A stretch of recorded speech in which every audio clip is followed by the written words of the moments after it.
Hey friends, Corey here, and if you have ever wondered how did the Pro Clashers get so good, why am I not even close to as good as those guys, then this is the video for you. First of all, I want to tell you what makes me even qualified to talk on this subject at all, and that's just a little bit of my story, because probably 4 years back I found myself in a position where I had a rush to count low-level heroes, watching power bang videos and watching guys like Lexnos, and then on the official Clash of Clans YouTube channel watching guys like Itsu and Evcheck just annihilating bases at this super high level of play. And I made a decision right there that I was going to max out my account and try to get into one of these amazing clans, specifically WHF. Took me about a year to max out that account, and then I spent another 6 months just practicing like crazy so I could get good enough to at least get into the WHF family. Finally made the decision, applied, and got in as a trial member. Had to try out through the tryout clan, worked my way up through WHF Rising, WHF 2,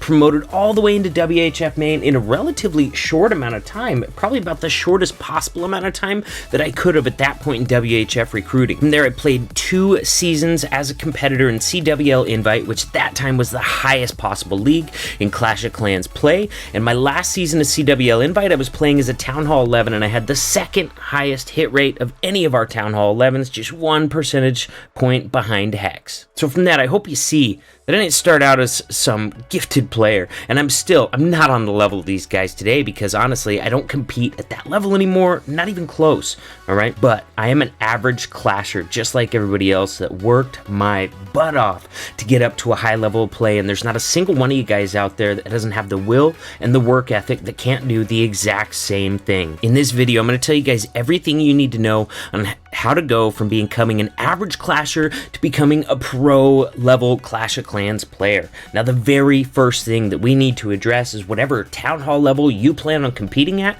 you better max that account, alright? For those of us that compete, this is just like a foregone conclusion. That's why in the WHF family or tribe family, the minimum requirement to get in is a fully maxed account at whatever you're competing for. There's a lot of reasons for this. First of all, you're going to have the highest possible offense, defense, and level of heroes, so nobody's going to have an innate advantage over you via the level, but that's honestly not even the biggest reason. The biggest reason is when you are playing at that high of a level of Clash of Clans, there is really no time for farming, looting, upgrading, all that stuff. Basically, all your time is going to be spent in keeping or getting to that highest level of play, that highest level of skill, both as an attacker, as a base builder, keeping with the newest metas, and making sure that your execution on those new attacks is flawless. And that's why maxing out your account entirely is just the very first step, all right? It's hard to even do both at once. Just get it maxed as fast as possible. That way you don't have anything to worry about except improving your skills at the game of Clash of Clans. Guys, I want to take a quick note and make sure that you stay here through the rest of the video, because some of the very best tips, some of the most key things without which you will never succeed, are going to be towards the end. But next up, this one again sounds super basic, and to a lot of us in competition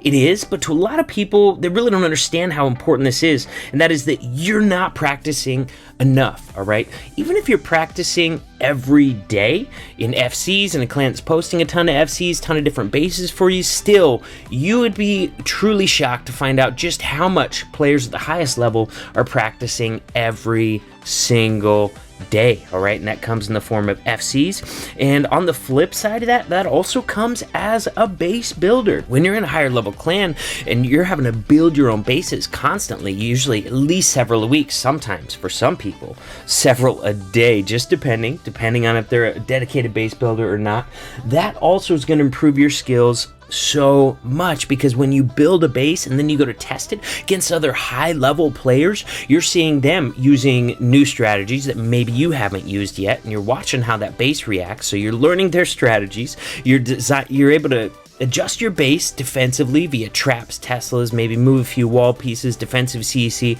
and all that sort of stuff is going to help you become a better attacker. At the same time, you are helping to test other people in your clan's bases, and when you're doing that, you're finding out new strategies, new ideas that you're in turn going to be able to use in war. But guys, the guys at the highest level of Clash of Clans hit so many attacks every single day that it would probably make your head spin, especially anytime an update or a big change comes out. You will see these guys in clan for hours just trying to figure out the newest, best way to exploit these new troops, and of course keep their other already mastered attacks very well polished as well. So if you really want to up your game, you're really going to need to dramatically increase the amount that you are spending practicing your craft every single day. Next up, guys, I want to touch on to base building. We covered it a little bit more because it really has a lot of crossover with practice. A lot of your practice in high level clans is going to come from testing out your friends' bases, and you're improving your attack skills while also helping them test their bases. And guys, base building is an absolute must if you're going to be playing at that highest level of play, because those guys do not have other people building their bases. At the highest level, everybody builds their own bases, makes their own adjustments. And guys, just like we talked about with the practice, when you're an excellent base builder, this is also going to improve your attacking skill. And guys, there's really nobody that just signs on and is naturally a great base builder. The only way that I've ever heard of to get better at that is a lot of trial and error. And guys, I gotta tell you, it's not unusual. Sometimes when you build a base, there's just nothing that you can do to fix it. Somebody's gonna find an entrance that you hadn't even thought of, and you're gonna end up scrapping that base and never end up using it in competition.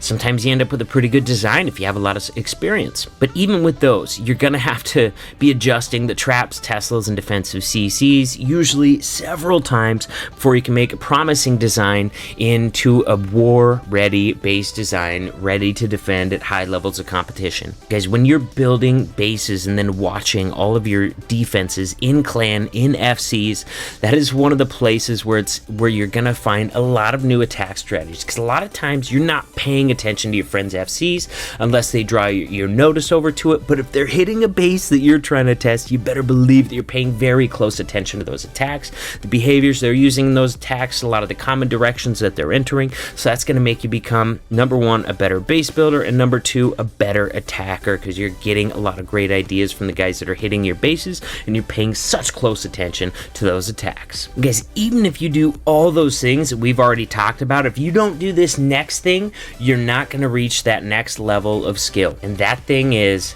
being in a better clan, or more specifically, playing with better Clash of Clans players. All right, if you are already the best or one of the best in your clan, rest assured, well, not assured really, but just know that your skill level will not be advancing at the rate of somebody who is in a clan full of people who are better than them. Because when we surround ourselves with people who are better than us and really pay attention and really try to keep up, that's when we find some of our biggest improvements in this game, and honestly in a lot of other things in life as well. Remember back when I was in WHF Rising, and luckily for me, Lexnos actually had a Town Hall 11 that he was farming at that point, and so he was actually playing it in WHF Rising because, you know, he's a savage.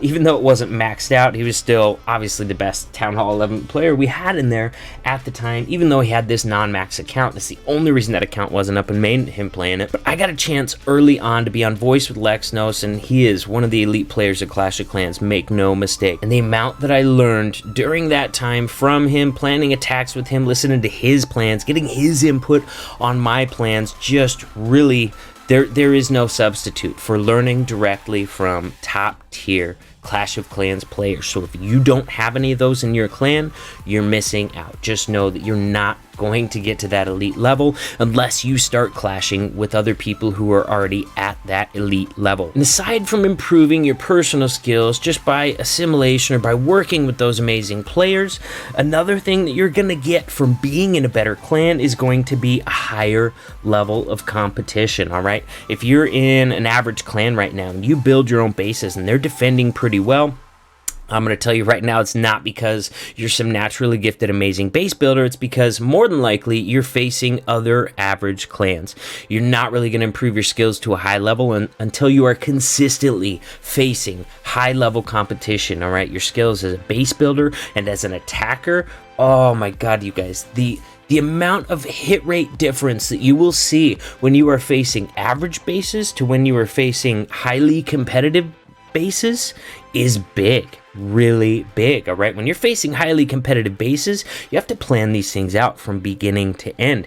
If you're facing average bases and average clans and you're YOLOing a 60-70% hit rate, just know that if you come and try and do that against some of the excellent bases, top level competition bases, you are going to be sorely disappointed. But when you're consistently facing great bases and you have consistently great attackers attacking your bases, that is the time when you are going to up your skill level as an attacker and as a base builder. And guys, both of those are absolutely necessary if you want to be a top tier player in Clash of Clans. And finally, guys, the last major factor that differentiates these pro players from all of the rest of us, like I said, because I'm not on that level. No way. I quit competing hard probably a year ago now, and it shows. You don't get to keep it if you don't use it. That is for sure. Is how well they perform under pressure. All right, and I'm talking about at the end of the war, you have that last attack, and that is going to be the attack that either wins it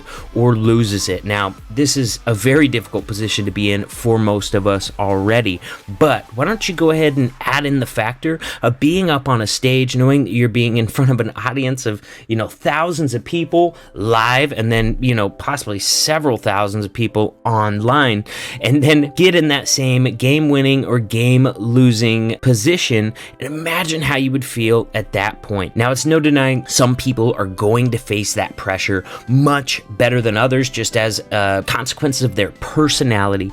But that being said, no matter what your confidence level, no matter what your personality type and how well you deal with these situations, one thing is for sure: the more often that you are in those situations, the better that you will be at handling the pressure in those situations. And that's something that we're seeing from a lot of the pro players. Distinguishing them from even some of the other pro players is the guys that have more experience being on stage, being in those clutch situations and coming through, are having more success in those clutch situations. So if you put yourself in a better clan and make sure you put a lot of pressure on yourself on each attack, keep finding ways to put yourself in those pressure positions just so you get used to it. You get acclimated to attacking in a high pressure situation, the better off you're going to be if you find yourself up on one of those stages one days with a game winning or losing attack. And honestly, with these 5v5 tournaments, every single, even if you're the first attack of the war, there is pressure, man, because most of those wars are determined